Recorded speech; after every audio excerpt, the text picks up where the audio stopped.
ಓಂ ನಾರಾಯಣಾಯ ಪರಿಪೂರ್ಣಗುಣಾರ್ಣವಾಯ ವಿಶ್ವೋದಯಸ್ಥಿತಿಲಯೋನ್ನಿಯತಿಪ್ರದಾಯ ಜ್ಞಾನಪ್ರದಾಯ ವಿಬುಧಾಸುರಸೌಖ್ಯದುಃಖಸತ್ಕಾರಣಾಯ ವಿತತಾಯ ನಮೋ ನಮಸ್ತೆ.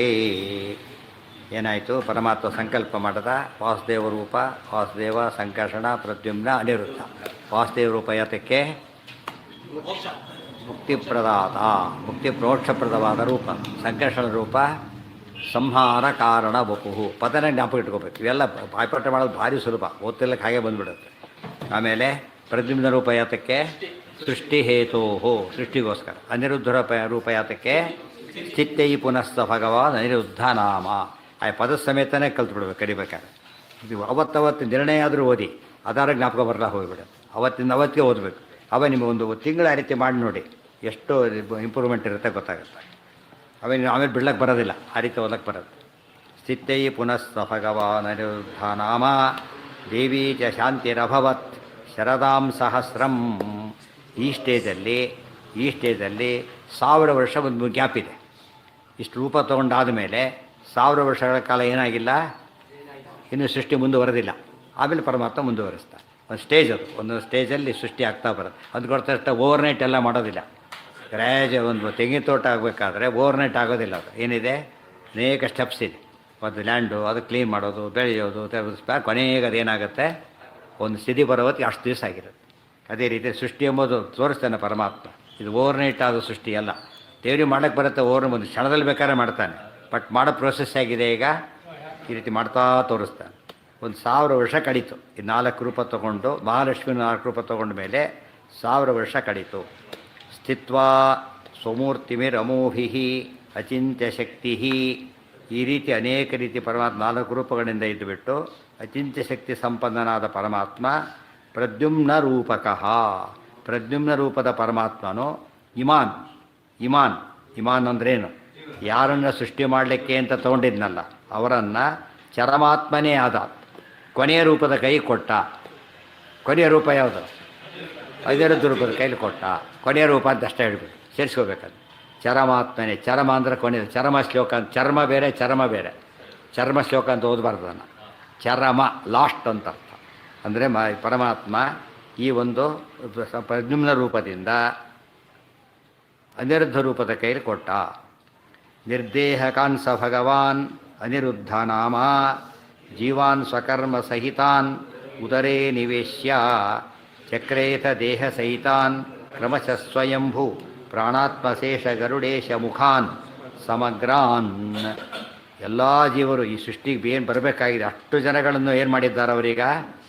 ತನ್ನ ದೇಹದೊಳಗೆ ಪರಮಾತ್ಮ ಪ್ರದ್ಯುಮ್ನ ರೂಪದಿಂದ ಪದ್ಯ ರೂಪ ಸ್ವೀಕಾರ ಮಾಡಿಬಿಟ್ಟು ಭಗವಾನ್ ಅನಿರುದ್ಧ ನಾಮ ನಿರ್ದೇಹಕಾನ್. ಅವ್ರಿಗೇನಿರಲಿಲ್ಲ, ದೇಹ ಇರಲಿಲ್ಲ. ಆದರೆ 2 ದೇಹ ಇತ್ತು. ಯಾವುದು? ಸ್ವರೂಪ ದೇಹ ಇತ್ತು, ಮೇಲೆ ಲಿಂಗ ದೇಹ ಇತ್ತು. ಆದರೆ ಏನಿರಲಿಲ್ಲ, ಅದನ್ನು ಕೊಡ್ತಾ ಇದ್ದೇನೆ. ಸೊ ಇದು ನಿರ್ದೇಹ ಅಂತ ಯಾತಕ್ಕೆ ಕರೆದ್ರು ಅಂದರೆ, ಅಷ್ಟೇ ಇದ್ದರೆ ಏನು ಮಾಡೋಕ್ಕೆ ಬರೋದಿಲ್ಲ, ಸೃಷ್ಟಿ ಮಾಡೋಕ್ಕೆ ಬರೋದಿಲ್ಲ. ಆ ಸ್ಟೇಜಲ್ಲಿ ಉದಾಹರಣೆಗೆ ಭತ್ತ ಇದೆ, ಒಂದು ಕಡೆ ಇಡ್ತಾನೆ, ಸೃಷ್ಟಿ ಆಗೋದಿಲ್ಲ. ಅದರಿಂದ ಏನಾಗಬೇಕದು? ಮಣ್ಣು ಬೇಕು. ಅಂಡಿಟ್ರೆ ಮಾತ್ರ, ಮನೇಲಿ ಇಟ್ಕೊಂಡ್ರೆ ಬೆಳೆಯೋಕ್ಕೆ ಸಾಧ್ಯ ಇಲ್ಲ. ಅದಕ್ಕೆ ಒಂದು ಸ್ಟೇಜಿಗೆ ಬರಬೇಕದು. ಎಲ್ಲ ಭತ್ತಗಳನ್ನ ತಕ್ಷಣ ಬಿತ್ತುಬಿಡೋದಿಲ್ಲ, ಒಂದರಲ್ಲಿ ಹಾಕಿಬಿಟ್ಟು ಎಲ್ಲ ಮಾಡ್ತಾರೆ. ಅದನ್ನ ಕಿತ್ತು ಆಮೇಲೆ ರೀಪ್ಲಾಂಟ್ ಮಾಡ್ತಾರೆ, ಗೊತ್ತಾಯ್ತಾ? ಅವಾಗ ಏನಾಗುತ್ತದು? ಬೆಳೆಯುತ್ತೆ. ಮೊದಲು ಒಂದು ಗುಂಪಲ್ಲಿ ಬೆಳೆಸ್ಬಿಡ್ತಾರೆ, ಅಷ್ಟು ಚಿಕ್ಕ ಬೆಳೆದಿರ್ತದೆ. ಆಮೇಲೆ ಅದನ್ನೆಲ್ಲ ಮಾಡ್ತಾ ಹೋಗ್ತಾರೆ. ಅದಿರ್ತದೆ ಆ ಸ್ಟೇಜ್, ಅಷ್ಟೇ ಮೊಳಕೆ ಒಡಿಸೋ ಸ್ಟೇಜ್ ಇದ್ದಾಗೆ. ಆದರೆ ಆ ಹೊತ್ತಿಗೆ ಅವ್ರಿಗೆ 2 ದೇಹ ಇದೆ, ಉಳಿದೆರಡು ದೇಹ ಇಲ್ಲ. 4 ದೇಹ ಇರಬೇಕು. ಉಳಿದೆರಡು ಅನಿರುದ್ಧ ದೇಹ, ಸ್ಥೂಲ ದೇಹ, ಈ 2 ದೇಹ ಮಾತ್ರ ಇದೆ. ಆ ಸ್ಟೇಜಲ್ಲಿ ಸೃಷ್ಟಿ ಆಗಲಿಕ್ಕೆ ಸಾಧ್ಯತೆ ಇಲ್ಲ. ಪರಮಾತ್ಮ ಏನು ಮಾಡಿದಾಗ ಜೀವಾನ್ ಸ್ವಕರ್ಮ ಸಹಿತಾನ್. ಆದರೆ ಇನ್ನೊಂದಿದೆ ಅವರಿಗೆ, ಅನಾದಿ ಕರ್ಮ. ಸ್ವಕರ್ಮ ಯಾವುದಿದು? ಅನಾದಿ ಕರ್ಮ ಇದೆ. ತುಂಬ ಪ್ರಶ್ನೆಗೆ ಉತ್ತರ ಇದೆ. ಪರಮಾತ್ಮ ಜೀವರಿಗೆ ದೇಹ ಕೊಡಬೇಕಾದ್ರೆ ಯಾವ ಬೇಸಿಸ್ ಮೇಲೆ ಕೊಟ್ಟ? ಅವ್ರ ಕರ್ಮದ ಬೇಸಿಸ್ ಮೇಲೆ ಕೊಟ್ಟ. ಕರ್ಮ ಯಾವಾಗಿತ್ತು ಅಂದರೆ ಆಗಾಗಲೇ ಇತ್ತು. ಆ ಕರ್ಮಕ್ಕೆ ಏನಂತಾರೆ? ಅನಾದಿ ಕರ್ಮ. ಫಸ್ಟ್ ಸ್ವಭಾವ, ದ್ವಿತೀಯಂ ಅನಾದಿ ಕರ್ಮ ಇವ. 2 ಅನಾದಿ ಕರ್ಮ. 3ನೇದು ಯಾವುದು? ಪ್ರಯತ್ನ. ಈ 3 ಇಲ್ಲದೆ ಹೋದರೆ ಕೆಲಸ ಆಗೋದಿಲ್ಲ. ಪ್ರಾಚೀನ ಬೇರೆ. ಪ್ರಾಚೀನ ಅಂದರೆ ಜಸ್ಟ್ ಹಿಂದಿದ್ದು ಸಾಕು. ಅನಾದಿ ಅಂದರೆ ಏನು? ಬಿಗಿನಿಂಗ್ಲೆಸ್. ಅದು ಬಿಗಿನಿಂಗ್ಲೆಸ್ ಬೇರೆ. ಪ್ರಾಚೀನ ಅಂದರೆ ಹಿಂದಿಂದ ಎಲ್ಲ ಪ್ರಾಚೀನನೇ. ಅರ್ಥ ಆಯ್ತಾ? ನಿನ್ನೆ ಕರ್ಮ ಇದೆ, ಇವತ್ತು ಪ್ರಾಚೀನ. ಇವತ್ತಿನ ಲೆಕ್ಕಕ್ಕೆ ಏನದು? ಪ್ರಾಚೀನ ಅಷ್ಟೇ. ಅನಾದಿ ಅಂದರೆ ಹಾಗಲ್ಲ. ಆ ಸೃಷ್ಟಿ ಬರೋದಕ್ಕಿಂತ ಮುಂಚಿತವಾಗಿ ಇರ್ತಾರೆ, ಅದೇನದು ಅನಾದಿ ಕರ್ಮ. ಸ್ವಭಾವದಲ್ಲೇ ಜೀವ ಅಂತ ಹೇಳಿದ್ರೆ ಏನು ಮಾಡಬೇಕು? ಜೀವನ ಲಕ್ಷಣ ಏನು? ಜಾನಾತಿ, ಜ್ಞಾನ, ಇಚ್ಛಾ, ಕ್ರಿಯಾ ಮೂರಾಗಬೇಕು ಅವ್ರಿಗೆ. ಅಲ್ಲ ಅವ್ರಿಗೆ ಒಂಚೂರು ಜ್ಞಾನ ಇದ್ದೇ ಇದೆ, ಇದು ಜಡ ಅವನು ಒಂದೇ ಆಗಿಬಿಡ್ತಾನೆ. ಆಮೇಲೆ ಇಚ್ಛೆನೂ ಇದ್ದೇ ಇದೆ ಎರಡನೇದು. ಮೂರನೇದೇನದು? ಒಂದು ಕ್ರಿಯೆ ಮಾಡ್ತಾನೆ ಇರ್ತಾನೆ. ಅದೇ ಹಿಂದೆ ಹೇಳಿರೋದು, ಭಗವದ್ಗೀತೆ ಹೇಳಿದೆ, ಎಂಥ ವ್ಯಕ್ತಿ ಕೂಡ ನಜಾತು ತಿಷ್ಠತಿ ಅಕರ್ಮ, ಯಾವುದೇ ಕರ್ಮವನ್ನು ಮಾಡದೇನೆ ಇರಲಿಕ್ಕೆ ಯಾವ ಕಾಲಕ್ಕೂ ಸಾಧ್ಯ ಇಲ್ಲ. ಈ ಗೀತಾ ಶ್ಲೋಕ ಎಲ್ಲದಕ್ಕೂ ಅನ್ವಯ. ಎಲ್ಲದಕ್ಕೂ ಅಂದ್ರೆ ಏನೋ, ಅನಾದಿ ಕಾಲದಿಂದ ಮುಕ್ತಿ ಹೋದ್ಮೇಲೂ ಕೂಡ ಅದೇನು ಮಾಡ್ತಾನೆ ಅವನು? ಕರ್ಮ ಮಾಡ್ತಾನೆ ಇರ್ತಾನೆ. ಬಟ್ ಆ ಕರ್ಮ ಏನಲ್ಲ, ಬಂಧಕ ಕರ್ಮ ಅಲ್ಲ, ಬಂಧಕ ಕರ್ಮ ಅಲ್ಲ, ಗೊತ್ತಾಯ್ತಾ? ಮತ್ತು ಬೇರೆ ಯಾವ ಬಂಧಕ ಆದ್ರೇನೋ, ಯಾವ ಕೊಟ್ಟರು ಬಂಧಕನೇ. ಒಳ್ಳೇದು ಕೂಡ ಏನದು ಬಂಧಕನೇ. ಒಂದು ಸಲ ಭಾರಿ ಬೇಕಾದವ್ರು ಹೋಗಬೇಡ ಅಂದ್ಬಿಡ್ತಾರೆ, ಹೋಗಬೇಕಾಗಿದೆ, ಏನಾಯ್ತದ ಈಗ? ಬಂಧನನೇ. ಹಿಡಿದವರು ಭಾರಿ ಮತ್ತು ಬೇಕಾಗಿಲ್ಲ ಹಾಕಿಬಿಡ್ತಾರೆ. ಪದಾರ್ಥ ಚೆನ್ನಾಗಿದೆ, ನನಗೆ ಬೇಕಿಲ್ಲ, ಅವ್ರು ಹಾಕ್ತಾ ಇರ್ತಾರೆ, ಅದು ಬಂಧಕ ಇದ್ದ, ಅವ್ರು ಹಾಕಿದ್ದಾರೆ ತಿನ್ಬೇಕಷ್ಟೇ, ನನಗೆ ಬೇಕಿಲ್ಲ ಅಂತಾರಲ್ಲ ಹಾಕಿ. ಕೆಟ್ಟದ್ದು ಬಂಧಕ, ಒಳ್ಳೆಯದು ಬಂಧಕ. ಮುಕ್ತಿಯಲ್ಲಿ ಏನಿಲ್ಲ ಬಂಧಕ. ಕರ್ಮ ಇದೆ, ಬಂಧಕ ಅಲ್ಲ. ಅನಾದಿ ಕಾಲದ ಕರ್ಮ ಇದೆ. ಅನಾದಿ ಕಾಲದ ಕರ್ಮ ಸೃಷ್ಟಿಗೆ ಉಪಯೋಗ ಆಗುತ್ತೆ. ಸೃಷ್ಟಿಗೆ ಬಂದಮೇಲೆ ಮಾಡೋ ಕರ್ಮ ಸಾಧನೆ ಆಗುತ್ತೆ. ಆ ಕರ್ಮ ಫಲ ಬಂದಮೇಲೆ ಕರ್ಮ ಇದೆ, ಬಟ್ ಏನಲ್ಲ ಅದು ಸಾಧನೆ ಅಂತ ಕರೆಯೋದಿಲ್ಲ. ಸೊ ಕರ್ಮದ 3 ಸ್ಟೇಜ್. ಜೀವಾನ್ ಸ್ವಕರ್ಮ ಸಹಿತಾನ್ ಉದರೇ ನಿವೇಶ್ಯ ಚಕ್ರೇಥ ದೇಹ ಸಹಿತಾನ್ ಕ್ರಮಶಃ. ಬ್ರಹ್ಮದೇವರಿಂದ ಹಿಡಿದು ಸ್ವಯಂಭೂ, ಪ್ರಾಣ, ಆತ್ಮ, ಶೇಷ, ಗರುಡ ಮುಖ್ಯ ಮುಖಾನ್ ಸಮಗ್ರಾನ್. ಬ್ರಹ್ಮದೇವರು, ವಾಯುದೇವರು, ಶೇಷದೇವರು, ಗರುಡದೇವರು, ಈಶ ರುದ್ರದೇವರು ಬದಲಾಗಿ ಪ್ರಾಣಾತ್ಮ ಅಂದರೆ ಪ್ರಾಣದ ದೇವತೆ, ಮುಖ್ಯ ಪ್ರಾಣ ಅಂತ ಅರ್ಥ. ಅಷ್ಟೆಲ್ಲರನ್ನೂ ಕೂಡ ದೇಹ ಸಹಿತಾನ್ ಚಕ್ರೆ, ದೇಹದಿಂದ ಒಡಗೂಡಿದವರನ್ನಾಗಿ ಮಾಡಿದ. ಆ ದೇಹಕ್ಕೆ ಅನಿರುದ್ಧ ದೇಹ ಅಂತ ಹೆಸರು.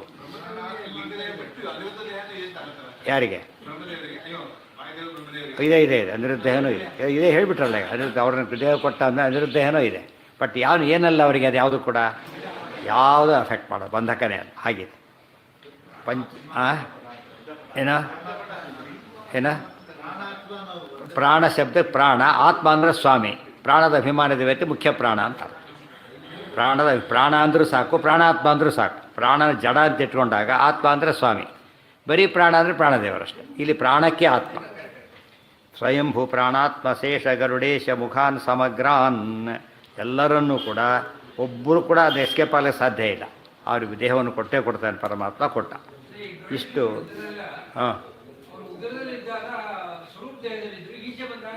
ಸ್ವರೂಪ ದೇಹ ಅಷ್ಟೇ ಹೇಳಬಾರ್ದು. ಲಿಂಗದೇಹನೂ ಇತ್ತು, ಸ್ವರೂಪ ದೇಹ ಲಿಂಗದೇಹ ಇದೆ. ಅನಾದಿಕಾದ ಲಿಂಗದೇಹ ಇಲ್ಲದೆ ಹೋಗಿದ್ರೆ ಸೃಷ್ಟಿಗೆ ಬರೋ ಕಾರಣನೇ ಇಲ್ಲ, ಗೊತ್ತಾಯ್ತಾ? ಮುಕ್ತರಾದವ್ರಿಗೆ ಮಾತ್ರ ಲಿಂಗದೇಹ ಇಲ್ಲ. ಸಂಸಾರಿಗಳಿಗೇನಿದೆ ಲಿಂಗದೇಹ? ಲಿಂಗ ಅಂದರೆ ಏನದು?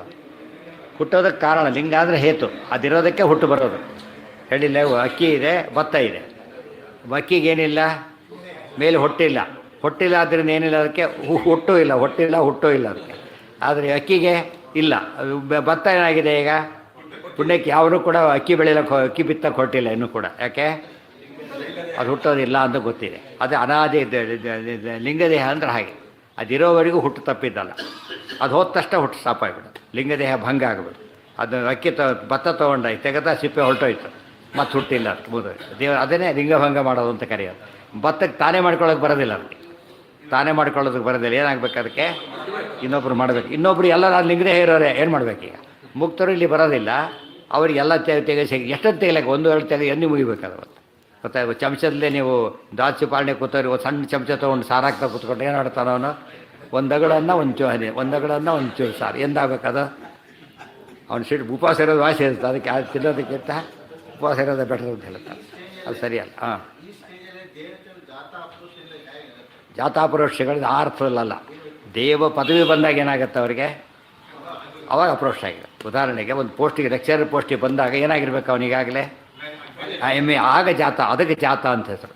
ಯಾವಾಗ ದೇವ ಪದವಿ ಬರುತ್ತೋ ಆಗಲೇ ಅಪ್ರೋಕ್ಷ ಜ್ಞಾನ ಬಂದಿರುತ್ತೆ ಅಂತ. ಅಪ್ರೋಕ್ಷ ಜ್ಞಾನ ಬರೋದೇ ಏನಾಗೋದಿಲ್ಲ ಅವರಿಗೆ? ಇನ್ಕಂಪ್ಲೀಟ್ ಕೋರ್ಸ್ ಇದ್ದರೆ ಅಪಾಯಿಂಟ್ಮೆಂಟ್ ಆಗ್ಲಿಕ್ಕೆ ಬರೋದಿಲ್ಲ. ಅಷ್ಟು ಆ ಅರ್ಥ ಅದಕ್ಕೆ. ರುಜುಗಳದ್ದು ಮಾತ್ರ ಸ್ಪೆಷಲ್. ಅವ್ರು ಹೇಗಿರ್ತಾರೋ ಆದಿ ಕಾಲದಲ್ಲೂ ಕೂಡ ಹೇಗಿರ್ತಾರೋ ಅವರು, ಅವ್ರ ಕ್ಯಾಲಿಬರ್ ಬೇರೆ ಆದ್ದರಿಂದ ಉಳಿದವರಿಗೆ ಕಂಪೇರ್ ಮಾಡ್ಲಿಕ್ಕೆ ಹೋಗಬಾರ್ದು. ಇಷ್ಟೆಲ್ಲ ಇದ್ದರೂ ಕೂಡ ಸ್ವರೂಪ ಅಂಬೋದು ಡಿಫ್ರೆಂಟೇ. ಗೊತ್ತಾಯ್ತಾ? ನೀವು ಸಾವಿರಾರು ಬೀಜ ಸೇರಿಸಿದ್ರು ಕೂಡ ಆ ಬೀಜಗಳು ಏನಾಗಿರುತ್ತೆ ತಮ್ಮಟ್ಟಿಗೆ ತಾವು, ಆ ಬೀಜಗಳು ಅಭಾವೇ ಬೀಜಗಳೇ ಹೊರತು ಅವನ್ನಿಟ್ಟು ಚೇಂಜ್ ಮಾಡೋಕ್ಕೆ ಬರೋದಿಲ್ಲ. ದೇವರಿಗೆ ಬರುತ್ತೆ, ಮಾಡೋದಿಲ್ಲ. ಉಳಿದವ್ರಿಗೆ ಮಾಡೋಕ್ಕೆ ಬರೋದಿಲ್ಲ ಅಷ್ಟೇ. ಪಂಚಾತ್ಮಕ ಸಭಗವ ಇಲ್ಲಿಗೆ ಒಂದು ಸ್ಟೇಜ್ನಲ್ಲಿ 9 ಶ್ಲೋಕಕ್ಕೆ ಸ್ಟಾಪ್ ಮಾಡಿಬಿಡ್ತಾರೆ ಆಚಾರ್ಯರಿಗೆ. ಸ್ಟಾಪ್ ಮಾಡಿ ದೇವ್ರ ಮಹಿಮೆಯಲ್ಲೆಲ್ಲ ಶುರು ಮಾಡ್ತಾರೆ. ಇಡೀ ಅಧ್ಯಾಯ ಪೂರ್ತಿ ಅಷ್ಟೇ ಅಲ್ಲ, 2ನೇ ಅಧ್ಯಾಯ ಪೂರ್ತಿ 3ನೇ ಅಧ್ಯಾಯದಲ್ಲಿ ಕಂಟಿನ್ಯೂ ಮಾಡ್ತಾರೆ. ಅರ್ಥ ಆಯ್ತಾ? ಇಷ್ಟು ಬೇಸಿಕ್ ಒಂದು ಕೊಟ್ಬಿಟ್ಟು ವಿಚಾರ ಮಾಡೋಕ್ಕೆ ಶುರು ಮಾಡಿ ಆ ದೇವ್ರ ಬಗ್ಗೆ ಹೇಳಕ್ಕೆ ಶುರು ಮಾಡ್ತಾರೆ ಫಸ್ಟಿಗೆ. ದೇವ್ರ ಬಗ್ಗೆ ಇದು ಆ್ಯಕ್ಚುಲಿ 9ನೇ ಶ್ಲೋಕದಿಂದ ಹೇಳಿದ್ರೆ ಮುಂದೆ ನಿಮ್ಗೆ ಕಂಟಿನ್ಯೂಷನ್ ಸಿಗಬೇಕಾದ್ರೆ ಯಾವ ಅಧ್ಯಾಯಕ್ಕೆ ಹೋಗ್ಬೇಕು? 3ನೇ ಅಧ್ಯಾಯಕ್ಕೆ ಹೋಗಬೇಕು. ಅಲ್ಲಿವರೆಗೂ ಸಿಗೋದಿಲ್ಲ ಕಂಟಿನ್ಯೂಷನ್. ಏನಾಯಿತು ಅಂತ ಹಾಗೆ ಸಸ್ಪೆನ್ಸ್ ಹಾಗೇ ಇರೋದು. ಈ ಮಧ್ಯೆ ಅನೇಕ ವಿಷಯ ಹೇಳ್ತಾ ಹೋಗ್ತಾರೆ. ಹಾಂ ಹಾಂ ಇಲ್ಲಿ ಲಿಂಕ್ ಸಿಗುತ್ತೆ. ಈಗ ಯಾವ ಥರ ಲಿಂಕ್ ಅಂದರೆ ದೇವ್ರ ಬಗ್ಗೆ, ದೇವ್ರ ಸೃಷ್ಟಿ ಮಾಡಿದ ತಾನೇ ದೇವ್ರು ಯಾರು ಅಂತ ಹೇಳೋಕ್ಕೆ ಶುರು ಮಾಡ್ತಾರೆ. ದೇವರ ಶಕ್ತಿ ಅಂಥದ್ದು. ಜೀವ್ರ ಬಗ್ಗೆ ಸ್ವಲ್ಪ ಮಾಹಿತಿ ಕೊಟ್ಟಿದ್ದರು, ಮತ್ತು ದೇವ್ರ ಫುಲ್ ಕೊಡ್ತಾರೆ. ಏನೇನು? ಪಂಚಾತ್ಮಕ ಸ ಭಗವಾನ್ ವಿಷಡಾತ್ಮಕೋಭೂತ್ ಪಂಚದ್ವಯೀ ಶತಸಹಸ್ರಪರೋ ಅಮಿತಶ್ಚ ಏಕಸ್ಸಮೋಪಿ ಅಖಿಲ ದೋಷ ಸಮುಜ್ಜಿತೋಪಿ ಸರ್ವತ್ರ ಪೂರ್ಣಗುಣಕೋಪಿ ಬಹೂಪಮೋಭೂ. ಇದು ನೋಟಿದು. ಪಂಚಾತ್ಮಕ 5 ರೂಪದಲ್ಲಿ ಪರಮಾತ್ಮ ಇದ್ದಾನೆ. ಈಗ ನಾರಾಯಣ ರೂಪ ಪ್ಲಸ್ ವಾಸುದೇವ ಸಂಕರ್ಷಣ ಪ್ರದ್ಮ 5 ಆಯ್ತು. ಈಗ ಸಹ ಭಗವಾನ್ 5 ರೂಪದ ದೇವರು ದ್ವಿಷಡಾತ್ಮಕ ಅಭೂತ್. ಎಷ್ಟಾದ ಈಗ? 12. ದ್ವಿಷಟ್, ಷಟ್ 6, ದ್ವಿಷಟ್ 12. ದ್ವಿಷಡಾತ್ಮಕ ಅಭೂತ್, 12 ರೂಪ ಸ್ವೀಕಾರ ಮಾಡಿದ. ಆಮೇಲೆ ಪಂಚದ್ವಯಿ, ಪಂಚದ್ವಯಿ 2 5 ಅಂದರೆ 10. ಕೇಶವಾದಿ ದ್ವಾದಶ ರೂಪಗಳು, ಬಚ್ಚಾದಿ ದಶರೂಪಗಳು. ಶತ ಸಹಸ್ರ ಪರೋಪಿಚ, ಶತರೂಪಿ ಸಹಸ್ರರೂಪಿ ಪರರೂಪಿ. ಸಹಸ್ರ ಶತ ಅಂತ ಹೇಳಿದರೆ ನಾರಾಯಣಾದಿ ಶತರೂಪ, ಸಹಸ್ರ ಅಂದರೆ ವಿಶ್ವಾದಿ ಸಹಸ್ರ ರೂಪಗಳು. ವಿಶ್ವಂ ವಿಷ್ಣು ಷಟ್ಕಾರ ಸಹಸ್ರ ರೂಪಗಳು. ಅದು ನಾಮನೂ ಹೌದು, ರೂಪನೂ ಹೌದು. ವಿಷ್ಣು ಸಹಸ್ರ ನಾಮಾವಳಿ ಹೌದು, ವಿಷ್ಣು ಸಹಸ್ರ ರೂಪಾವಳಿನೂ ಹೌದು. ಆಮೇಲೆ ಹೌದು, ಅದೇ ಈ ಶ್ಲೋಕ ಬಂದರೆ ಅರ್ಥ ಆಗುತ್ತೆ. ಈ ಶ್ಲೋಕ ಅಲ್ಲದು, ಈ ಶ್ಲೋಕದ ಬೇಸಿಸ್ ಮೇಲೆ ಬಂದಿರೋ ಶ್ಲೋಕ ಇದು. ಮೂಲ ಹಾಂ. ಪರಮಾತ್ಮನೇ ಸತತಮೇಕರೂಪಿಣೆ ದಶರೂಪಿಣೆ ಶತಸಹಸ್ರರೂಪಿಣೆ ಅವಿಕಾರಿಣೆ ಸ್ಫುಟವನಂತರೂಪಿಣೆ ಸುಖಚಿತ್ ಸಮಸ್ತತನವೇ ನಮೋ ನಮಃ. ಅಲ್ಲಿದೆ. ಹಾಂ, ರೂಪನೂ ಇದೆ, ನಾಮ ಪ್ರತಿಯೊಂದು. ಮತ್ಸ್ಯ ರೂಪ ಇದೆ, ಮತ್ಸ್ಯನಾಮ ಇದೆ. ರಾಮ ಮತ್ಸ್ಯ ರೂಪ, ರಾಮನಾಮ, ರಾಮನಾಮ ಇದೆ, ರಾಮರೂಪ ಇದೆ. ಅರ್ಥಾಯ್ತು? ವಿಶ್ವರೂಪ ಇದೆ, ವಿಶ್ವ ಅನ್ನೋ ಹೆಸರಿದೆ. ವಷಟ್ಕಾರ ಅಂತ ರೂಪ ಇದೆ, ವಷಟ್ಕಾರ ಅಂತ ಹೆಸರಿದೆ. ಆ ರೀತಿ ಪ್ರತಿಯೊಂದು ನಾಮನೂ ಪ್ರತಿಯೊಂದು ರೂಪನೂ ಆಗಿದೆ. ಏನು? ಅದೊಂದು ರೂಪ, ಅದೊಂದು ರೂಪ. ಭಯಕೃತ್ ಅಂತ ಒಂದು ರೂಪ, ಭಯವಿನಾಶನ ಅಂತ ಒಂದು ರೂಪ, ದುಸ್ವಪ್ನನಾಶ ಅಂತ ರೂಪ, ದುರ್ಲಭ, ದುರ್ಗ, ದುರಾವಾಸ, ಸರ್ವಪ್ರಹರಣಾಯುಧ ಅದೊಂದು ರೂಪನೇ. ಸರ್ವಪ್ರಹರಣಾಯುಧ ಅದಿಷ್ಟು ವಿಶ್ವ ಸಹಸ್ರ ನಾಮಾವಳಿ, ಸಹಸ್ರ ರೂಪಾವಳಿ. ಅದಕ್ಕೆ ಬರೆದ್ಬಿಟ್ಟಿದ್ದಾರೆ ಸ್ಪಷ್ಟ. ಈಗ ಸಹಸ್ರ ರೂಪಿಯಾದ, ಸಹಸ್ರ ರೂಪ ನಾಮಿಯಾದ ಅಂತಲ್ಲ, ಸಹಸ್ರ ರೂಪಿಯಾದ. ಆಮೇಲೆ ಪರ ಒಂದು ಸಂಖ್ಯೆ, ಪರಾದಿ ಬಹುರೂಪ, ಪರ ಅಂತ ಒಂದು ರೂಪ. ಆ ರೂಪಕ್ಕೆ ಬಹುರೂಪದ ಮೊದಲನೇ ರೂಪ ಪರ ಅಂತ ಹೆಸರು. ಆಮೇಲೆ ಅಜಿತಾದಿ ಅನಂತ ರೂಪ, ಅಜಿತಾದಿ ಅನಂತ ರೂಪ. ಸೊ ಏಕರೂಪ, ಚತುರೂಪ, ಆಮೇಲೆ ಸಹಸ್ರ ದಶಾವತಾರ ರೂಪ, ಕೇಶವಾದಿ ರೂಪ, ಆಮೇಲೆ ಅಜಾದಿ ರೂಪಗಳು, ವರ್ಣ ಮಾತೃಕಾ ರೂಪಗಳು, ಆಮೇಲೆ ನಾರಾಯಣಾದಿ 108 ರೂಪಗಳು, ವಿಶ್ವಾದಿ 1000 ರೂಪಗಳು, ಪರಾದಿ ಬಹುರೂಪಗಳು, ಅಜಿತಾದಿ ಅನಂತ ರೂಪಗಳು. ಇದು ದೇವರು ಅನಂತ ರೂಪದವರು ಇಬ್ಬರೇ, ಲಕ್ಷ್ಮೀನಾರಾಯಣರು ಇಬ್ಬರೇ ಅನಂತ ರೂಪ ಇರೋರು. ಬೇರೆ ಯಾರಿಗೂ ಕೂಡ ಅನಂತ ರೂಪ ಇಲ್ಲ ಅಷ್ಟೇ. ಪರೋ ಅಮಿತಶ್ಚ, ಅಮಿತಃ ಅಂದರೆ ಅನಂತ ಅಂತ ಅರ್ಥ. ಪರಃ ಅಮಿತಃ ಅನಂತಃ, ಇಷ್ಟು ರೂಪಗಳಾಯಿತು. ಆದರೆ ಇಷ್ಟೆಲ್ಲ ತೊಗೊಂಡಲ್ಲ, ನೆಸಿಟಿ ಇತ್ತ ಅಂತ ಪ್ರಶ್ನೆ. ಈಗ ನೆಸಿಟಿ ಇತ್ತ ಅಂದರೆ ದೇವರಿಗೆ ನೆಸಿಟಿ ಇದೆಯಾ?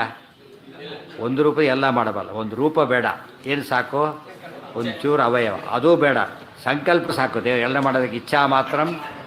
ಇಷ್ಟೆಲ್ಲ ಯಾತಕ್ಕೆ ಮಾಡ್ತಾರೆ ಅಂದರೆ ತನ್ನ ವೈಭವ ವಿಹಾರ ಅಷ್ಟೇ ಹೊರತು ಅದೇನು ಬೇಕಾಗಿಲ್ಲ, ಅಷ್ಟೆಲ್ಲ ಬೇಕಿಲ್ಲ. ಪಂಚಾತ್ಮಕ ಸ ಭಗವ, ಅದು ದೇವರು ಮಹಿಮೆ ಅಂತ ಕರಿತೇವೆ. ಹೆಚ್ಚಿದ್ದಾಗ ಏನಾಗುತ್ತದು? ಮಹಿಮೆ. ಪಂಚಾತ್ಮಕ ಸ ಭಗವಾನ್ ಷಡಾತ್ಮಕೋ ಭೂತ್ ಪಂಚದ್ವಯೀ ಇವೆಲ್ಲ ಯಾತಕ್ಕೆ ಹೇಳ್ತಾರೆ ಅಂದರೆ ಆಗಲೇ ಆದ ರೂಪಗಳೆಲ್ಲ ಕೂಡ ಇನ್ಯಾರೂ ಹುಟ್ಟೇ ಇಲ್ಲ. ಸೊ ಯಾರ ಮಗ ಆಗೋ ಚಾನ್ಸೇ ಇಲ್ಲ. ದೇವರು ಯಾರು ಮಗ ಅಂತ ಕರಿಬೇಕಾದ್ರೆ ಫಸ್ಟ್ ಏನಾಗಿಲ್ಲ, ಈಗ ಯಾರೂ ಇಲ್ಲೇ ಇಲ್ಲ. ಅಲ್ಲಿ ಇರೋದೆಲ್ಲ ಬರೀ ತನ್ನ ರೂಪಗಳೇ ಇದೆ, ಮಹಾಲಕ್ಷ್ಮಿ ರೂಪಗಳೇ ಇದೆ. ಆದ್ದರಿಂದ ದೇವರ ಎಲ್ಲ ರೂಪಗಳು ಅನಾದಿ, ಎಲ್ಲ ರೂಪಗಳು ನಿತ್ಯ, ಎರಡು ಬಂತಾಗ. ಇವು ಕೃಷ್ಣ ಅವತಾರ ಮಾಡಿದ್ದಾನೆ, ವಸುದೇವನ ಮಗ ಅಂತ ಅನಿಸುತ್ತೆ ಕೊನೆ ಪಕ್ಷ. ಎಲ್ಲ ರೂಪಗಳು ನಿತ್ಯ, ಎಲ್ಲ ರೂಪಗಳು ಅನಾದಿ, ಎಲ್ಲ ರೂಪಗಳು ನಿತ್ಯನೇ. ದೇವ್ರ ಮಹಿಮೆ ನೋಡೋದಕ್ಕೇನು. ವಾಸುದೇವ ರೂಪ ಯಾವಾಗಿದೆ? ಪ್ರಾರಂಭದಲ್ಲಿ. ಕೃಷ್ಣ ವಾಸುದೇವ ಅಂದರೆ ವಸುದೇವನ ಮಗ ಅಂತ ಅರ್ಥ ಮಾಡಲೇಬಾರದು, ಯಾಕೆ ವಸುದೇವ ಇಲ್ಲೇ ಇಲ್ಲ ಆಗ. ವಾಸುದೇವ ಸದ್ ಬೇರೆ ಅರ್ಥ ಮಾಡಬೇಕಾಗಿ. ವಸುದೇವನ ಮಗ ವಾಸುದೇವ ಎಂಬುದು ಸಾಮಾನ್ಯ ಅರ್ಥ. ನಿಜವಾದ ಅರ್ಥ ಏನು ಅಂದರೆ ಸರ್ವತ್ರ ವಸತಿ ಇತಿ ವಾಸುಹು, ಗೊತ್ತಾಯ್ತಾ. ಆಮೇಲೆ ಕ್ರೀಡಾದಿ ಗುಣವಾನ್ ದೇವ. ಸೊ ವಾಸುದೇವ ಅಂದ್ರೇನು? ಸರ್ವತ್ರ ಇರತಕ್ಕಂತಹ ಕ್ರೀಡಾದಿ ಗುಣವಿಶಿಷ್ಟನಾದವನು ಅಂತಲೇ ಹೊರತು ವಸುದೇವನ ಮಗ ಅಂತ ಅರ್ಥ ಅಲ್ಲ. ವಾಸನಾದ್ ವಾಸುದೇವೋಸಿ ವಾಸಿದಂತೆ ಜಗತ್ರಯಂ ಸರ್ವಭೂತ ನಿವಾಸೋಸಿ ವಾಸುದೇವ. ಇಷ್ಟು ವಾಸುದೇವದ ಅರ್ಥ ಅದು. ವಾಸನಾತ್ ವಾಸುದೇವ, ವಾಸುದೇವೋಸಿ ವಾಸಿತಂತೆ ಜಗತ್ರಯಂ ಎರಡನೇ ಅರ್ಥ. ಸರ್ವಭೂತ ನಿವಾಸೋಸಿ ಮೂರನೇ ಅರ್ಥ. ವಾಸುದೇವ ಇದು ವಾಸುದೇವನ ಹೆಸರು. ಈ ರೀತಿ ವಾಸುದೇವ ಶಬ್ದಕ್ಕೆ ಅರ್ಥ ಇರೋದ್ರಿಂದ ವಸುದೇವನ ಮಗ ವಾಸುದೇವ ಅಂತ ತಿಳ್ಕೊಳ್ಳೋದು ತೀರ ಕ್ರಮ ಸಾಮಾನ್ಯ ಅರ್ಥನೇ ಹೊರತು ವಿಶೇಷ ಅರ್ಥ ಅಲ್ಲ. ನಿಜವಾದ ಅರ್ಥ ಇದು. ಪಂಚಾತ್ಮಕ ನಾರಾಯಣ ಸೇರಿದರೆ ಪಂಚಾತ್ಮಕ ಆಗುತ್ತೆ. ಎಲ್ಲಿದೆ? ಎಲ್ಲಿ ಬಂದಿದೆ ನಾರಾಯಣ? ಎಲ್ಲಿ ಬಂದಿದೆ? ಮತ್ತೆ ಬಂದಿಲ್ವಲ್ಲ, ಬಂದಿಲ್ಲ. ಬಂದವಾಗ ನಾರಾಯಣ ರೂಪಗಳೇ ಅನೇಕ, ಮತ್ತೆ ಕೃಷ್ಣ ರೂಪ ಅನೇಕ ರೂಪಗಳು, ಒಂದೊಂದು ರೂಪನೂ ಅನಂತ. ಇನ್ನೂ ಆಶ್ಚರ್ಯ, ಒಂದೊಂದು ರೂಪ ಕೂಡ ಏನದು? ಅನಂತ ರೂಪ. ಒಂದೊಂದು ರೂಪದ ಪ್ರತಿಯೊಂದು ಅವಯವ ಕೂಡ ಏನದು? ಅನಂತ. ಮತ್ತು ಎಲ್ಲದರಲ್ಲೂ ಏನಿದೆ? ಎಲ್ಲ ಇದೆ. ಮತ್ತು ಪ್ರತಿ ಒಂದೊಂದು ರೂಪದಲ್ಲಿ ಎಲ್ಲ ರೂಪ ಇದೆ, ಒಂದು ರೂಪ ಅನಂತವಾಗಿದೆ. ಈ ರೀತಿ ಯಾವ ರೀತಿ ಬೇಕಾದ್ರೂ ದೇವ್ರು ಏನಾಗ್ತಾನೆ? ಅನಂತನಾಗ್ತಾನೆ. ದೇವ್ರು ಯಾತ್ತಾರೆ ಇವನ್ನ ಹೇಗೆ ಅಂದರೆ ದೇವ್ರ ಮಹಿಮೆ ಇರೋದೇ ಹಾಗೆ. ಆಕಾಶ ನೋಡಿ, ಎಲ್ಲಿ ನೋಡೋ ಎಂಡೇ ಇಲ್ಲ. ನಮಗೆ ಕಾಣಿಸಾಗಿ ಇಟ್ಬಿಟ್ಟಿದ್ದಾನೆ. ಇವತ್ತು ಯಾವರಿಗೂ ಆಕಾಶದ ಕೊನೆ ಸಿಕ್ಕಿಲ್ಲ, ಸಿಗೋದು ಇಲ್ಲ. ಸಿಕ್ಕರೆ ಏನಲ್ಲ ಅದು ಆಕಾಶ ಅಂತ ಆಗೋದೇ ಇಲ್ಲ. ಅದು ನೆವರ್ ಎಂಡಿಂಗ್.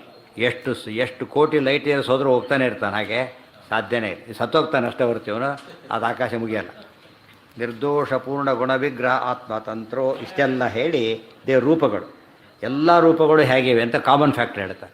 ಎಲ್ಲ ರೂಪಗಳು ಹೇಗಿವೆ ಅಂದರೆ ನಿರ್ದೋಷ ಪೂರ್ಣ ಗುಣವಿಗ್ರಹ ಆತ್ಮತಂತ್ರೋ ನಿಶ್ಚೇತನಾತ್ಮಕ ಶರೀರ ಗುಣೈಶ್ಚ ಹೀನಃ ಆನಂದ ಮಾತ್ರ ಕರ ಪಾದ ಮುಖೋದರಾದಿ ಸರ್ವತ್ರ ಚ ಸ್ವಗತ ಭೇದ ವಿವರ್ಜಿತಾತ್ಮ. ದೇವರ ಬಗ್ಗೆ ಒಂದೇ ಶ್ಲೋಕದಲ್ಲಿ ಎಷ್ಟು ಮಾಹಿತಿ ಕೊಟ್ಟಿದ್ದಾರೆ. ನಿರ್ದೋಷ ಪೂರ್ಣ ಗುಣ ವಿಗ್ರಹ. ವಿಗ್ರಹ ಅಂದ್ರೇನು? ರೂಪ ಇದೆ. ದೇವರಿಗೆ ರೂಪ ನಿರಾಕಾರ ಅಲ್ಲ, ರೂಪ ಇದೆ. ಅದು ನಮ್ಮಂಥ ರೂಪ ಇಲ್ಲ. ಗುಣವಿಗ್ರಹ ನಾರಾಯಣಂ ನಿಖಿಲ ಪೂರ್ಣ ಗುಣೈಕ ದೇಹಂ. ಗುಣಗಳೇ ಆತನ ರೂಪ.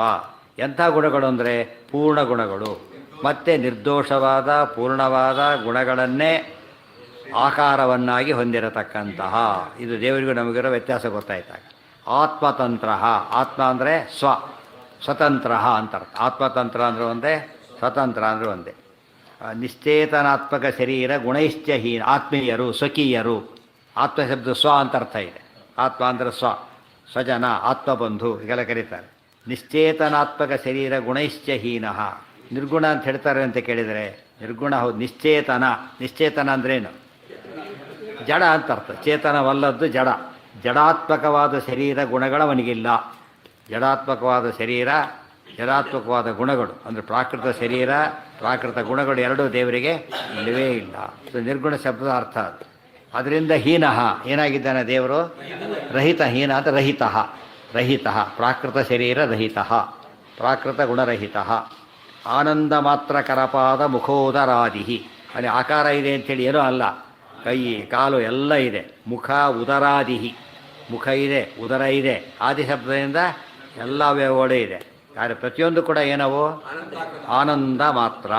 ಅಂದರೆ ಮಾತ್ರ ಅಂದರೆ ಓನ್ಲಿ, ಬರೀ ಆನಂದನೇ. ಆನಂದ ಶಬ್ದದಿಂದ ಉಳಿದ ಗುಣ ಎಲ್ಲ ತಗೋಬೇಕ. ಜ್ಞಾನಾನಂದ, ಆನಂದ, ಜ್ಞಾನಾದಿ ಅನಂತಾನಂತ ಗುಣಗಳೇ ದೇವರಿಗೆ ಕೈಕಾಲುಗಳೇ ಹೊರತು ಏನಿಲ್ಲ ಅದರಲ್ಲಿ, ಬೇರೆ ಇಲ್ಲ. ಉದಾಹರಣೆಗೆ ಒಂದು ಸಕ್ಕರೆ ಗೊಂಬೆ ಇದೆ. ಆ ಕೈ ಕೂಡ ಸಕ್ಕರೆನೇ, ಅದು ಬೆರಳು ಸಕ್ಕರೆನೇ, ಅದು ಉಗುರು ಸಕ್ಕರೆನೇ, ಹೊತ್ತಾನೆ. ಅದಕ್ಕೆ ತಲೆಗೂದಲು ಮಾಡಿದರೆ ಅದು ಸಕ್ಕರೆನೇ. ಸೊ ಪರಮಾತ್ಮ ಅದು ನೋಡಿ ಸಕ್ಕರೆ ಹಚ್ಚಿ ನೋಡಿದ ತಕ್ಷಣ ಏನು ಗೊತ್ತಾಗುತ್ತಾಗ? ಎಲ್ಲಿ ನೋಡಿದ್ರೆ ಸಕ್ಕರೆ ಇರ್ತದೆ, ಬೇರೆ ಕೊಡೋಂಗಿಲ್ಲ. ಸಕ್ಕರೆ ಆನಂದ ಆನಂದ ಹೇಳಬೇಕೆ ಹೊರತು ಬೇರೆ ರೂಪ ದೇವರಿಗಿಲ್ಲ. ನಮ್ಮಲ್ಲಿ ಕೈಕಾಲಲ್ಲಿ ಆನಂದ ಇದೆಯಾ? ಈಗ ಕೈಕಾಲಲ್ಲಿ ಆನಂದ ಇಲ್ಲ. ಕೈಕಾಲಲ್ಲಿ ಉಗುರಿಗೆ ಆನಂದ ಇಲ್ಲ. ಕಟ್ಟಾದರೆ ಆನಂದ ಹೋಗ್ಬಿಡ್ತೈತಿ. ಇಲ್ಲ, ದೇವರಿಗೆ ಏನಿದೆ? ಅದು ನಖ, ರೋಮದ ತುದಿ ಏನು ಆಪಾದ ಆನಂದ. ಆನಖ ಆನಂದ, ಆ ಜಾನು ಆನಂದ, ಆ ಜಂಘೆ ಆನಂದ. ಒಳ್ಳೆ ಸುಳಾದಿ ಪುರಂದರದಾಸರು. ಇದರಲ್ಲಿ ಎಕ್ಸ್ಪ್ಲೇಷನ್ ಅದು. ಆಪಾದ ಅದಕ್ಕೆ ಕರಪಾದ ಮುಖೋದರಾದಿ, ಕೈ, ಕಾಲು, ಮುಖ, ಹೊಟ್ಟೆ ಮೊದಲಾದ ಎಲ್ಲವೂ ಕೂಡ ಇವೆ. ಎಲ್ಲವೂ ಆನಂದಮಯವಾಗಿದೆ. ಇವರಿಗೆ ಅರ್ಥ ಆಗಲಿಲ್ಲ ಅದು. ಎಲ್ಲ ಇದ್ರೆ ನಮ್ಮಂತೆ ಆಗ್ತಾನೆ ದೇವರಾದ್ರಿಂದ ದೇವ್ರು ನಿರಾಕಾರ ಅಂತ ಹೇಳಿಬಿಟ್ರು. ತಪ್ಪು. ನಮ್ಮಂತೆ ಆಗಬಾರ್ದು ಅಂಥೇಳಿ ದೇವ್ರು ಇಲ್ಲ ಮಾಡಿಬಿಟ್ರು ಕೊನೆಗೆ. ನಮ್ಮಂತೆ ಆಗಬಾರ್ದು ಒಪ್ಪಣ, ಅದು ಇಲ್ಲ ಅಂತ ಹೇಳಿಬಿಟ್ರು. ಏನೂ ಇಲ್ಲ ಅಂದರೆ ಇಲ್ಲೇ ಇಲ್ಲ ಅಂತ. ಈಗ ದೇವ್ರಿಗೆ ಆಕಾರ ಇಲ್ಲ ಅಂದರೂ ಒಂದೇ, ದೇವರೇ ಇಲ್ಲ ಅಂದರೂ ಒಂದೇ. ಯಾಕೆ? ಆಕಾರವಿಲ್ಲದ ವಸ್ತು ಎಂಬುದು ಏನದು? ಶೂನ್ಯ ಆಗಿಬಿಡುತ್ತೆ. ಶೂನ್ಯಾಕಾರ ಎಂಬುದು ಆಕಾರ ಅಲ್ಲ. ಸರ್ವತ್ರ ಚ ಮತ್ತೆ ಸರ್ವತ್ರ ಎರಡು ಹೇಳಿದರು. ಆನಂದ ಮಾತ್ರ ಕರಪಾದ ಮುಖೋದರಾದಿಗೆ ಒಂದು, ಸರ್ವತ್ರ ಸರ್ವರೂಪಗಳಲ್ಲೂ ಹಾಗೆ. ಸರ್ವದೇಶೇಶು ಕಾಲೇಶು ಸ ಏಕಃ ಪರಮೇಶ್ವರ. ಯಾವುದೋ ರೂಪದಲ್ಲಿ ಯಾವುದೋ ಕಾಲಕ್ಕೆ ಹಾಗೆಲ್ಲ ಅಲ್ಲ. ಪ್ರತಿ ರೂಪದಲ್ಲಿ ಪ್ರತಿ ಕಾಲದ ಪ್ರತಿ ಅವಯವಗಳಲ್ಲೂ ಕೂಡ ಹೇಗಿದ್ದಾನೆ? ಸರ್ವತ್ರ ಶಬ್ದಕ್ಕೆ ಎಷ್ಟು ಬೇಕಾದ್ರೂ ಅರ್ಥ ಮಾಡಿ. ಅದಿಷ್ಟು ಕೂಡ ದೇವರಿಗಿದೆ. ಸರ್ವತ್ರ ತ್ರ ಎಂಬುದು ಸ್ಥಳವಾಚಕ. ಯಾವ ಸ್ಥಳದಲ್ಲಿದ್ದರೂ, ಯಾವ ದೇಶದಲ್ಲಿದ್ದರೂ, ಯಾವುದೇ ರೂಪದಲ್ಲಿದ್ದರೂ, ಯಾವುದೇ ಅವಯವೇ ಆಗಿದ್ದರೂ ಕೂಡ ಇಷ್ಟೆಲ್ಲ ಆನಂದ ಎಲ್ಲದಕ್ಕೂ ಇದೆ. ಮೈನ್ಯೂಟೆಸ್ಟ್ ಫಾರಮ್ ಅದರಲ್ಲಿ ದೇವ್ರ ರೂಪ ಇದೆ. ಮತ್ತು ಅಷ್ಟು ರೂಪದಲ್ಲಿ ಅನಂತ ರೂಪ ಇದೆ. ದೇವ್ರ ಮ್ಯಾಜಿಕ್ ಅದು ಒಂದು. ಗೊತ್ತಾಯ್ತಾ? ಅನಂತ ರೂಪನು ಒಂದು ರೂಪದಲ್ಲಿದೆ. ಜೀವ ಅತಿ ಸೂಕ್ಷ್ಮ. ಅತಿ ಸೂಕ್ಷ್ಮ ಜೀವನದಲ್ಲಿ ಅನಂತ ರೂಪ ಇದೆ ಮತ್ತು ದೇವರದು. ಒಬ್ಬ ಜೀವನೊಳಗೆ ಇದು ಹೇಗಾಗುತ್ತೆ ಅಂದರೆ ದೇವರಾಗಿದ್ದಕ್ಕಾಗುತ್ತೆ, ಉಳಿದವರಿಗೆಲ್ಲ ಸಾಧ್ಯ ಇಲ್ಲ. ದೇವರ ಮಹಿಮೆ ಆಗ. ದೇವರೆಲ್ಲ ಜಾಗನೇ ಇಲ್ಲ. ದೇವ್ರ ಕೈ ಮಾತ್ರ ಇದೆ, ಕಾಲು ಮಾತ್ರ ಇದೆ. ಪ್ರತಿ ಕ್ಷಣದಲ್ಲೂ ದೇವರು ಎಲ್ಲ ಕಡೆ ಎಲ್ಲ ರೀತಿ ಇದ್ದಾನೆ, ಪರಿಪೂರ್ಣವಾಗಿದ್ದಾನೆ ಅಂತ ಅರ್ಥ. ಇದೆಲ್ಲ ಯಾವುದಕ್ಕೆ ವಿವರಣೆ? ಇದು ಪರಿಪೂರ್ಣ ಗುಣಾರ್ಣ ವಾಯ. ಮೊದಲನೇ ಶ್ಲೋಕ ಎಲ್ಲ ಕ್ಲಿಯರ್ ಆಗ್ತಾ ಹೋಗುತ್ತೆ. ಎಲ್ಲ ಗುಣಗಳೇನೆ. ಅದು ದೇವರು ಕೈಕಾಲು ಕೂಡ ತೆಗಿಲಕ್ಕೆ ಬರಲ್ಲ. ಯಾವುದೋ ಒಂದು ಕೂದಲು ತೆಗಿಲಕ್ಕೆ ಬರಲ್ಲ ದೇವ್ರದ್ದು. ಉಗುರು ತೆಗಿಲಕ್ಕೂ ಬರೋದಿಲ್ಲ ದೇವ್ರದ್ದು. ಯಾಕೆ? ಸ್ವರೂಪ ಅದು. ಸ್ವರೂಪ ಅದು ತೆಗಿಲಕ್ಕೆ ಬರೋದಿಲ್ಲ. ಸರ್ವತ್ರ ಸ್ವಗತ ಭೇದ ವಿವರ್ಜಿತಾತ್ಮ. ಜೊತೆಗೆ ಸ್ವಗತ ಭೇದ ವಿವರ್ಜಿತಾತ್ಮ. ಸ್ವಗತ ಭೇದ ವಿವರ್ಜಿತ ಆತ್ಮ. ಆತ್ಮ ಅಂದರೆ ಸ್ವರೂಪ. ಆ ಸ್ವರೂಪ ಎಂಥದ್ದು ಅಂದರೆ ಭೇದ ವಿವರ್ಜಿತ. ಭೇದ ಎಷ್ಟು ಮಾತ್ರಕ್ಕೂ ಇಲ್ಲ. ಭೇದ ವರ್ಜಿತ ಅಲ್ಲಿಲ್ಲ, ಭೇದ ವಿವರ್ಜಿತ. Totally ruled out. ಭೇದನೇ ಇಲ್ಲ. ಎಂಥ ಭೇದ? ಸ್ವಗತ ಭೇದ. ತನ್ನೊಳಗೆ. ಇವರೇನು ತಿಳ್ಕೊಂಡ್ರು? ಯಾರ ಜೊತೆಗೂ ಭೇದ ಇಲ್ಲ ಅಂತ ಅರ್ಥ ಮಾಡ್ಕೊಂಡು. ತನ್ನೊಳಗೆ ಭೇದ ಇಲ್ಲ. ರೂಪ ಭೇದ ಇಲ್ಲ. ಒಂದು ಅವಯವಯವ ಭೇದ ಇಲ್ಲ. ಗುಣಗುಣಿ ಭೇದ ಇಲ್ಲ. ಈ ಥರ ಸ್ವಗತ ಭೇದಗಳಿವೆಲ್ಲ. ನಮಗೆ ಸ್ವಗತ ಭೇದ ಇದೆ. ಈಗ ಕೈ ಬೇರೆ, ಕಾಲು ಬೇರೆ, ಗೊತ್ತಾಗ ಹಿಂದೆ ಬೇರೆ ಮುಂದೆ ಬೇರೆ, ಒಳಗೆ ಬೇರೆ ಹೊರಗೆ ಬೇರೆ, ಏನೇನೋ ಇರುತ್ತೆ. ಆದರೆ ದೇವರಿಗೆ ಅದು ಯಾವುದೂ ಇಲ್ಲ. ಸ್ವಗತ. ಕ್ರಿಯಾದಿಗಳಿವೆ. ಗುಣ, ಕ್ರಿಯಾ, ಅವಯವ, ರೂಪ ಏನು ತೊಗೊಂಡ್ರೂ ದೇವರಿಗೆ ಏನಿಲ್ಲ. ಭೇದ ಎಲ್ಲವೂ ಪರಿಪೂರ್ಣ. ಅದಕ್ಕೆ ಸರ್ವತ್ರ ಚ. ಸರ್ವತ್ರ ಹಿಂದಕ್ಕೂ ತಗೋಬೇಕು, ಮುಂದಕ್ಕೂ ತಗೋಬೇಕು. ಸ್ವಗತ ಭೇದ ವಿವರ್ಜಿತಾತ್ಮ. ತನ್ನಲ್ಲಿ ಅವಯವಾದಿಗಳಿವೆ, ಆದರೆ ಭೇದ ಇಲ್ಲ. ಗುಣಗಳಿವೆ, ಭೇದ ಇಲ್ಲ. ವಿವರ್ಜಿತಾತ್ಮ. ಇದು ಎಂಥದ್ದಿದು? ಈ ಕಾನ್ಸೆಪ್ಟ್ ಏನು ಗಾರ್ಡನ್ ಎಲ್ಲೆಲ್ಲೂ ಕಾಣ್ಲಿಕ್ಕೆ ಸಾಧ್ಯ ಇಲ್ಲ. ಅರ್ಥ ಆಯ್ತಾ? ಯಾರು ದೇವರನ್ನು ತಿಳ್ಕೊಂಡಿದ್ದಾರೆ ಈ ಡೆಫಿನೇಷನ್ ಯಾರಿಗೂ ಕೊಟ್ಟಿಲ್ಲ, ಕೊಳ್ಳಕ್ಕೆ ಬರೋದಿಲ್ಲ. ಅವ್ರ ದೇವರೆಲ್ಲ ಎಂಥ ದೇವರದೆಲ್ಲ ಕಾಲ್ಪನಿಕ ದೇವರು. ಕಾಲ್ಪನಿಕ ದೇವರಿಂದ ಏನರ್ಥ? ಈ ವ್ಯವಸ್ಥೆ ಉತ್ತರ ಸಿಕ್ತು. ಮನುಷ್ಯ ತನ್ನ ಕಲ್ಪನೆಯಿಂದ ದೇವರು ಸೃಷ್ಟಿ ಮಾಡ್ದ ಅಂತ ಹೇಳಿದರೆ ಮನುಷ್ಯನ ಕಲ್ಪನೆ ಇದೆಯಾ? ಈಗ ಕಲ್ಪಿಸ್ಕೊಳ್ಳೋಕೆ ಈ ರೀತಿ ಬರುತ್ತಾ? ಅಂದಮೇಲೆ ಏನರ್ಥ? ಇದು ಮನುಷ್ಯನೇ ಮಾಡಿದ ಕಲ್ಪನೆ ಆಗಿದ್ದರೆ ಅವನೇನು ಮಾಡ್ತಿದ್ದ? ಲಿಮಿಟೆಡ್ ಆಗಿರ್ತಿದ್ದ. ಆ ದೇವರು ಲಿಮಿಟೆಡ್ ಆಗಿರ್ತಿದ್ದ. ಲಿಮಿಟೆಡ್ ಅಲ್ಲ. ಅದರಿಂದ ಏನಾಯ್ತು? ಇದು ಇವತ್ತು ಮನೆಗೇ ಕಡೆ ಲಿಮಿಟೆಡ್. ಆಕಾಶ ಯಾರೋ ಮಾಡಿದ್ರು ಏನರ್ಥ? ಲಿಮಿಟೆಡ್ ಆಗಿದೆಯಾ? ಅದು ಇಲ್ಲ, ಅನ್ಲಿಮಿಟೆಡ್. ಸೊ ದೇವರೇನಾದರೂ ಮನುಷ್ಯನ ಕಲ್ಪನೆಯಾಗಿದ್ದರೆ ಇದು ತಮಾಷೆ ಅಂದರೆ ಬೇರೆ ಎಲ್ಲ ಮತ್ತವ್ರು ಏನು ಮಾಡ್ತಾರೆ ಗೊತ್ತಾ? ಆಧುನಿಕರೆಲ್ಲ ಮನುಷ್ಯ ಅದಕ್ಕೆ ದೇವರು ಮನುಷ್ಯ ರೂಪನೇ ಕಲ್ಪನೆ ಮಾಡ್ದ, ತಂದೆ ರೀತಿ ಎಲ್ಲ ಕಲ್ಪನೆ ಮಾಡ್ದ ಶುರು ಮಾಡಿಬಿಟ್ರು. ಯಾತಕ್ಕೆ ಅಂದರೆ ಅವ್ರು ಕೇಳಿರೋ ದೇವರು ಅಂಥ ದೇವರಾದ್ದರಿಂದ. ಇದನ್ನು ಹೇಳಿದಾಗ ಏನಾಯ್ತಾಗ? ಅಲ್ಲೇ ಅಲ್ಲ, ಇಂಥ ಕಲ್ಪನೆ ಮನುಷ್ಯನಿಗೆ ಬರಲಿಕ್ಕೆ ಸಾಧ್ಯ ಇಲ್ಲ. ಆದ್ದರಿಂದ ಮನುಷ್ಯನ ಕಲ್ಪಿತ ರೂಪ ಅಲ್ಲ ಇದು. ಏನಿದು? ಶಾಸ್ತ್ರ ಹೇಳಿದ ಸಹಜವಾದ ರೂಪ ಹೊರತು ನಮ್ಮ ಕಲ್ಪನೆಯ ರೂಪ ಅಲ್ಲ ಇದು. ಅಚೇತನ ಅಂದ್ರೇನು? ಚೇತನವಲ್ಲದ್ದು. ಚೇತನ ಜಡ ಅಂತ ಅರ್ಥ. ಪ್ರಕೃತಿ ಜಡ. ಪ್ರಕೃತಿ ಅಭಿಮಾನಿ, ಜಡ ಅಲ್ಲ. ಸರಿಯಾಗಿ ನೆನ್ಪಿಟ್ಕೋ. ಎಲ್ಲ ಬಾಯ್ಪಾಠ ಮಾಡಬೇಕು, ಇವರು ಏನು ಉಪಯೋಗ ಇಲ್ಲ. ದೇವರು ಹೇಗಿದ್ದಾನೆ ಹೀಗೆ ತಕ್ಷಣ ಹೇಳಬೇಕಿದೆ. ನಿರ್ದೋಷ ಪೂರ್ಣ ಗುಣ ವಿಗ್ರಹ ಆತ್ಮತಂತ್ರೋ ನಿಶ್ಚೇತನಾತ್ಮಕ ಶರೀರ ಗುಣೈಶ್ಚ ಹೀನಃ ಆನಂದ ಮಾತ್ರ ಕರಪಾದ ಮುಖೋದರಾದಿ ಸರ್ವತ್ರ ಚ ಸ್ವಗತ ಭೇದ ವಿವರ್ಜಿತಾತ್ಮ. ಒಂದೊಂದು ಪದ ಅರ್ಥ ಮಾಡಿಕೊಂಡ್ರೆ ಭಾಷೆ ಎಲ್ಲ ಅರ್ಥ ಆಗುತ್ತೆ. ನಾರಾಯಣಂ ಗುಣೈ ಸರ್ವೈರುದೀರ್ಣಂ. ಇಷ್ಟು ಅರ್ಥ ಮಾಡ್ಕೊಂಡು ಹೋಗ್ಬೇಕು. ದೋಷ ಇಲ್ಲ, ಅದು ಅರ್ಥ ಮಾಡ್ಕೋಬೇಕು. ಆದ್ದರಿಂದ ಎಲ್ಲ ಬ್ರಹ್ಮಸೂತ್ರದ ಅರ್ಥನೇ, ಎಲ್ಲ ಮಹಾಭಾರತದ ಅರ್ಥನೇ. ಕಾಲಾಚ್ಯ ದೇಶ ಗುಣತೋಶ್ಚ ನ ಚಾದಿರಂತೋ ವೃದ್ಧಿಕ್ಷಯೌ ನತು ಪರಸ್ಯ ಸದಾತನಸ್ಯ ನೈತಾದೃಶ ಕ್ವಚ ಬಭೂವ ನ ಚೈವ ಭಾವ್ಯೋ ನಾಸ್ತ್ಯುತ್ತರಃ ಕಿಮು ಪರಾತ್ ಪರಮಸ್ಯ ವಿಷ್ಣೋಃ. ಈ ದೇವರಿಗೆ ಕಾಲ ಲಿಮಿಟ್ ಇದೆಯಾ, ದೇಶ ಲಿಮಿಟ್ ಇದೆಯಾ ಅಂದರೆ ಕಾಲಾಚ್ಯ, ಕಾಲದ ಮಿತಿ ಇಲ್ಲ, ದೇಶದ ಮಿತಿ ಇಲ್ಲ, ಗುಣದ ಮಿತಿ ಇಲ್ಲ, ಆದಿ ಇಲ್ಲ, ಅಂತ ಇಲ್ಲ, ವೃದ್ಧಿ ಇಲ್ಲ, ಕ್ಷಯ ಇಲ್ಲ. ಎಷ್ಟು ವಿಷಯಗಳವಿಷ್ಟು ಕೂಡ ದೇವರ ಕಾನ್ಸೆಪ್ಟ್ ಏನಾಗುತ್ತೆ ಅಲ್ಲಿಗೆ ಟೋಟಲ್. ಆಗ ರಾಮ ಇದೆಷ್ಟ ಹಿಂದೆಲೇ ರಾಮನ ನೋಡಬೇಕು, ಕೃಷ್ಣ ಈ ಹಿನ್ನೆಲೆ ಕೃಷ್ಣನ ನೋಡಬೇಕು. ಆಗ ನಮಗೆ ರಾಮ ಸೀತೆಯನ್ನು ಕಳ್ಕೊಂಡೆ ಅರ್ಥ ಇಲ್ಲ. ಆಗ ಯಾತಕ್ಕೆ? ರಾಮ ಇಂಥದ್ದು ಗೊತ್ತಾದ ಮೇಲೆ ಏನರ್ಥ? ಆಗ ಬೆಂಕಿ ತಣ್ಣಗಿದೆ, ಒಪ್ಲಕ್ಕೆ ಬರುತ್ತಾ? ಸಾಧ್ಯ ಇಲ್ಲ. ದೇವರಿಗೆ ದುಃಖ ಒಪ್ಲಕ್ಕೆ ಬರುತ್ತಾ? ಸಾಧ್ಯ ಇಲ್ಲ.